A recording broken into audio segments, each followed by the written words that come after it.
Hey, Peter. Yo, it's just friends today. oh man, I'm still on cloud nine from that discussion, man. I know, me too. I love it. Just friends. We got a very special friend today.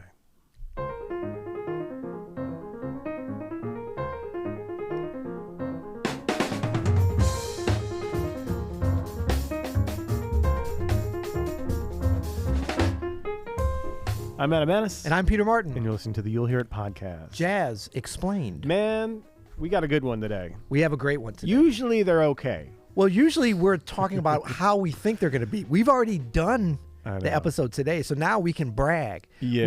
We can flap our proverbial wings a little bit. You know, we can. What does the peacock do when it primps its tail out? Flutters. I don't know. I don't know. We've got the great Fred Hersch on the show today. We had such a great talk with Fred. He's got a brand new open studio course called Just Friends, the art of the duo, that features clarinetist Anat Cohen. Ever heard of her? Bassist Drew Gress and vocalist Gabrielle Stravelli. But I digress. Sorry, you Drew Gress. But we had a great chat with Fred. Yeah, we're so excited to present this. Always illuminating, and let's just jump right into it. Without further ado, Fred Hersch. We are delighted to be joined today by the illustrious, the illuminous, the wonderful, tasteful doctor of solo and duo and trio and beyond piano, Mr. Fred Hersch. What's up, Fred? How are you? Hey, how's it going out there? Good. So good to see you. We are excited today to talk to you specifically. We always have so many things to talk about, but we love you being part of the Open Studio family because we know there's always that next time to talk. But today we're talking specifically about your brand new course, which I know how this goes. It's like when you make records, I got to remind you of what it was because you did it a while ago and you might have moved on a little bit, but it's Just Friends, the art of the duo. And it's such a cool thing. And I thought we could just sort of jump right in. And I'd love to know kind of, and just talk about how you came to this subject, because your first course for us was, of course, thoughts and experience on solo piano, a deep dive into something that you're really well known for, your solo playing. But this one, you chose the topic of duo playing. And how did that come about exactly?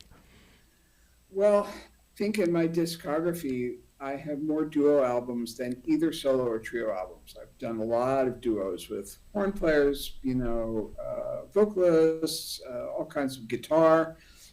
It's a format that actually, when I was a music student in the 70s at New England Conservatory, there wasn't really a fantastic school rhythm section, but there was a whole row of piano studios, and I would be in a piano studio doing whatever it was I was doing, and somebody would walk by with a saxophone.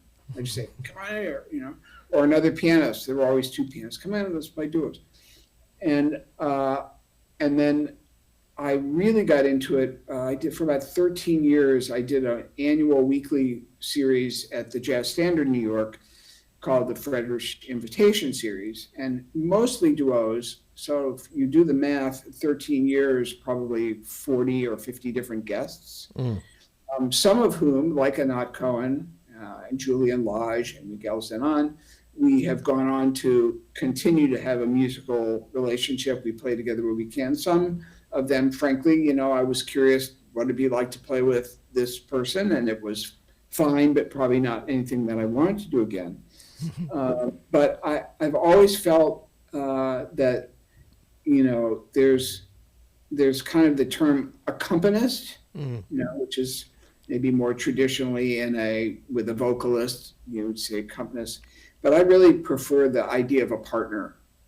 And for instance, with vocalists now, the only way that I'll play with a vocalist is in a duo. I'm not going to play with a trio backing a singer. That's just something I did, and I've just moved on. But if I'm playing with a great singer who's responsive and we're really creating something together, or a horn player or guitar player or whoever it is, bassist, it's very rewarding. I get to use the whole piano. I get to play solo. I get to be kind of a big band, an orchestra. I can use the extreme outer parts of the piano. They could be in the middle. They go up, I go down. There's all this kind of orchestration possibility with two instruments, as long as the other instrumentalist or vocalist is a deep listener and is flexible. And I just don't feel like I'm being a play along record and they're just shredding.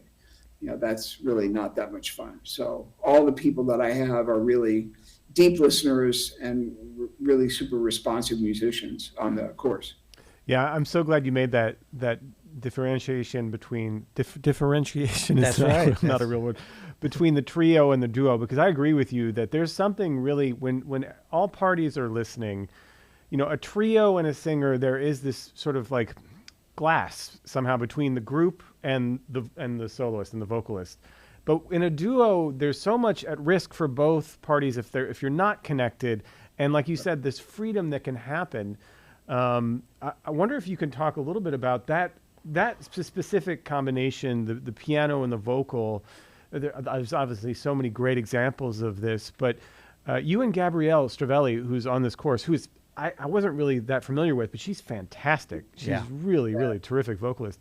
You two have such a great chemistry together, and I just wonder if maybe you could talk about playing with vocalists, but also you chose, for the course, vocalist, bassist Drew Gress, and you mentioned Anat Cohen, a clarinetist, and what those differences might be between not accompanying, but playing duo. Hey, watch it there. Don't use that word. Playing duo with a vocalist and a bassist. The term accompany means to go with, right. Like you accompany somebody on a walk. So, I think there's no shame in being an accompanist, but sometimes, back in the day when I played with singers who were not so great, they would sort of refer to me as my accompanist, like my poodle or my my handbag, my cleaning lady or whatever it was.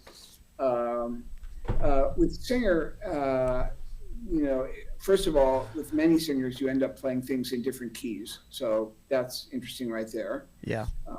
Singer world, sometimes you learn some different songs than you might be playing in a more jazz instrumental situation. Also, the good singers, they will sometimes sing a verse to a song.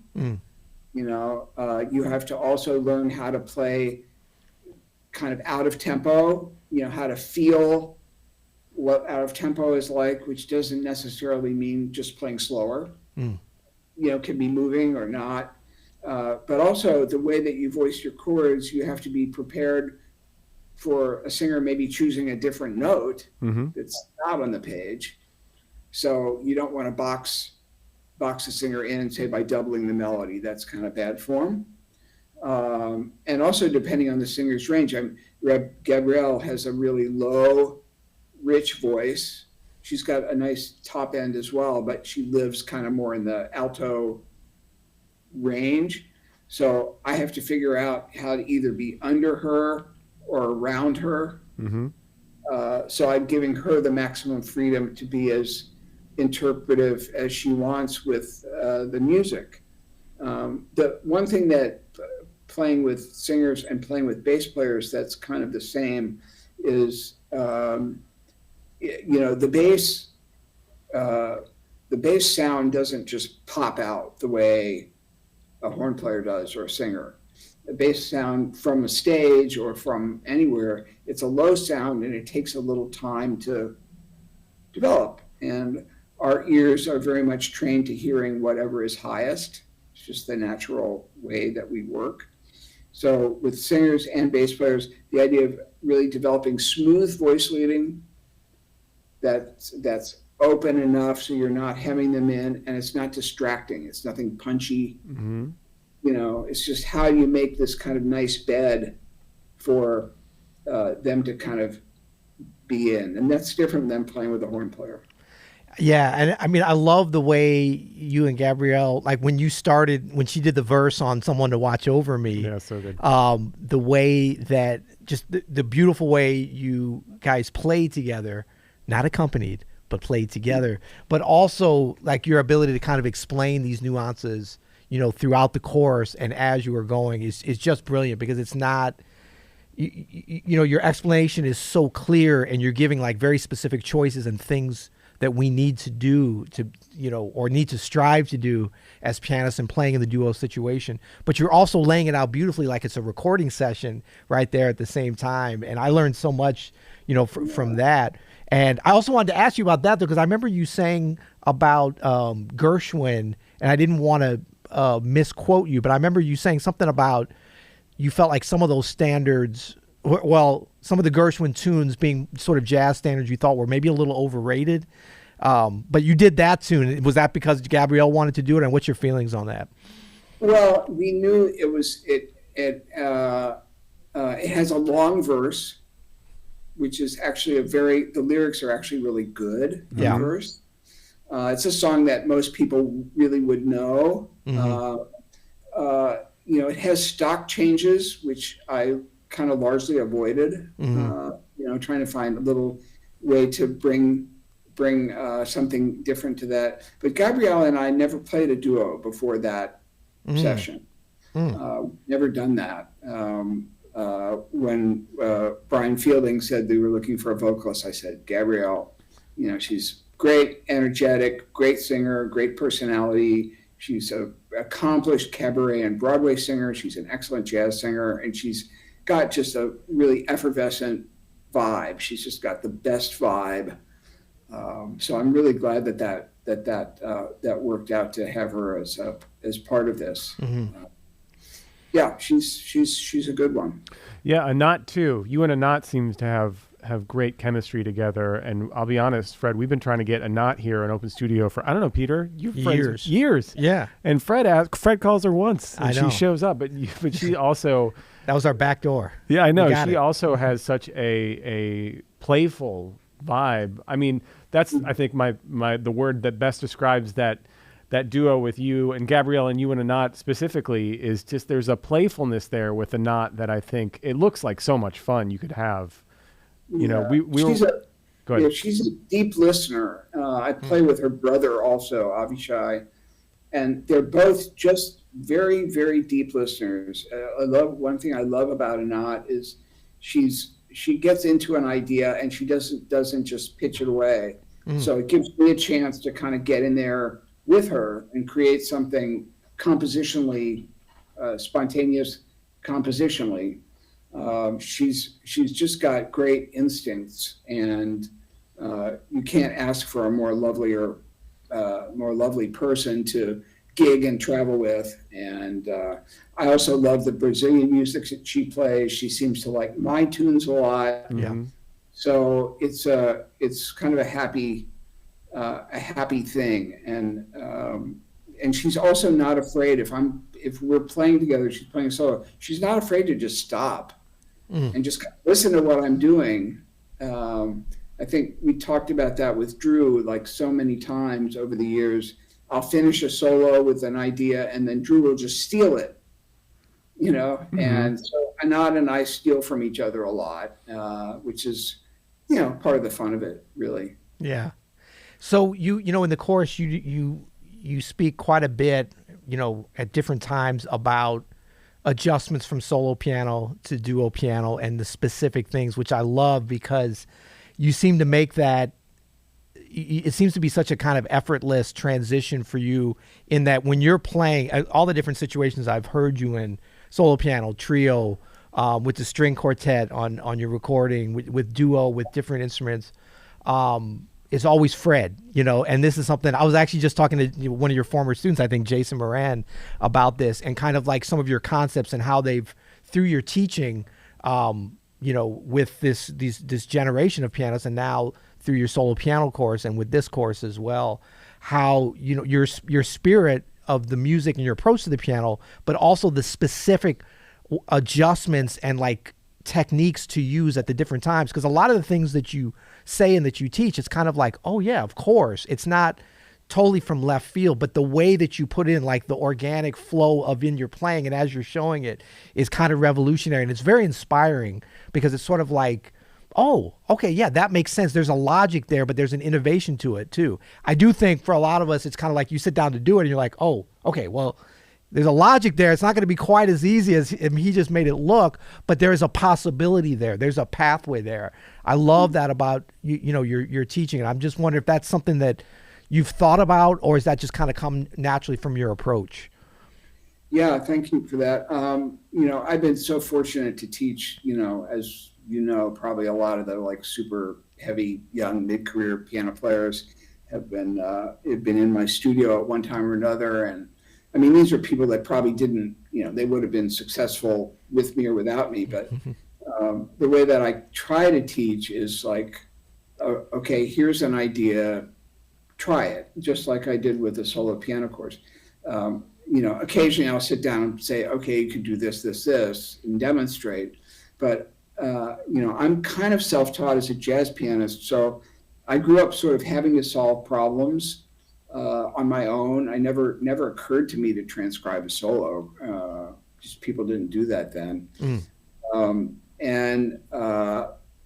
Now I find that young musicians, they have so much information. It's like, say, a young tennis player who has all the shots, but doesn't, and can really thump the ball, but they don't really know when to use what shot, and they don't quite understand how to win a match, because they're in their head all the time, or they're trying too hard, or they're not flexible enough when it isn't going well. So that's kind of more of the way that I teach is, it's all about solving problems, hopefully fun problems, like it was with the three wonderful musicians I played with, fun problems, but you have to kind of solve them in real time. So I think a duo, what is also special about duos is like the combined sound of piano and clarinet is different than the combined sound of piano and guitar, or piano and saxophone, and it's, so you have two people contributing to this overall sound. When you have a trio, to me, it's like, it goes logarithmically. It's like not 3 times more, it's 4 times more complicated. And a quartet is 8 times more complicated. It gives you all these different pathways from different musicians, musicians. And a duo is just like direct, here you are. You don't have to worry about, if it feels like you should go out of time, you do. You don't have to tell anybody. You don't need to chart. If I want to play my solo in another key because I'm getting a little bored, then I can just do that.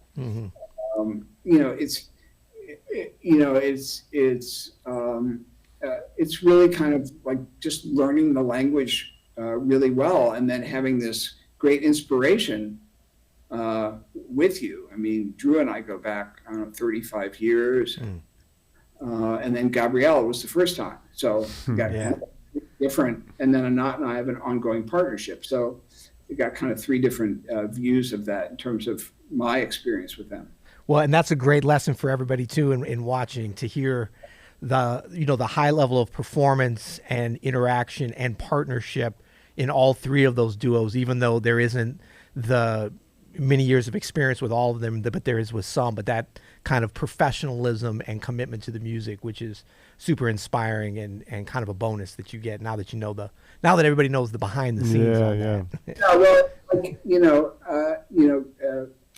Gabrielle and I had never played together before, so there was really no attachment to what happened. It's like, okay, this is all, let's just see what happens. There's no right or wrong and no experience we have to draw from. We're just creating what we are in that moment. And also I thought of Just Friends, the art of the duo is kind of, now that we're thankfully, hopefully over the worst of this last 2.5 years, people are now playing with each other again. Right. And, that's right. And who knows what I may do for you in the future, but I thought this would be,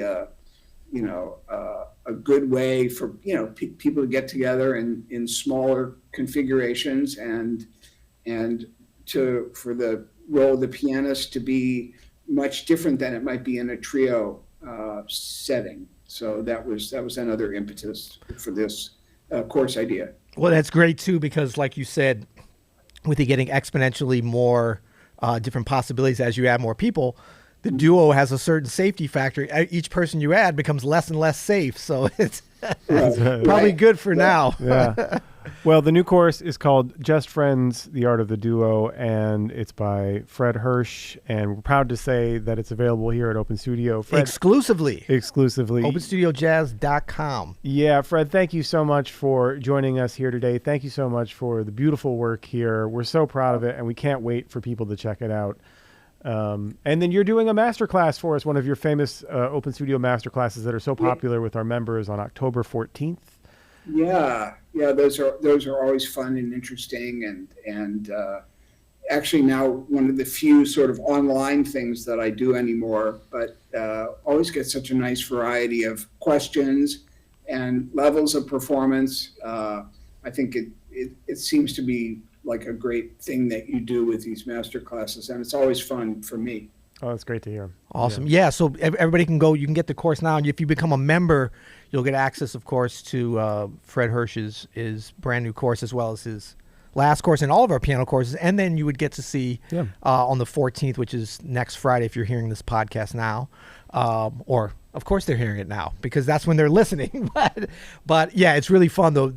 I think I've seen all of your master classes, and it's such a cool thing. And folks, basically you critique in real time. 2 or 3 of our members, they play and they're super nervous. So I think they're a little bit glad to have the virtual situation because they're really intimidated. But you're not at all like, babying them at all. You say, look, you need to do this, but you're so warm within the music and within the instruction that they all take so much away from that experience we've heard from them. So it's a lot of fun. Super fun. Well, everybody gets a little nervous, and so sometimes we talk about that. Yeah, like, right. Totally. When you get nervous. Yeah, that's right. It's part of it. It's part of it for all of us. Yeah. Well, thank you so much, Fred. It's great to have you here. It's great to see you, man. And everybody, please go, if you're an Open Studio member, check out your dashboard. Just Friends, The Art of the Duo is available now. That's right.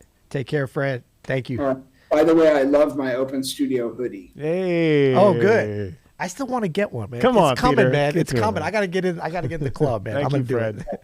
Okay, thanks guys. Thanks so much out there. All right. See ya. Okay. Peace.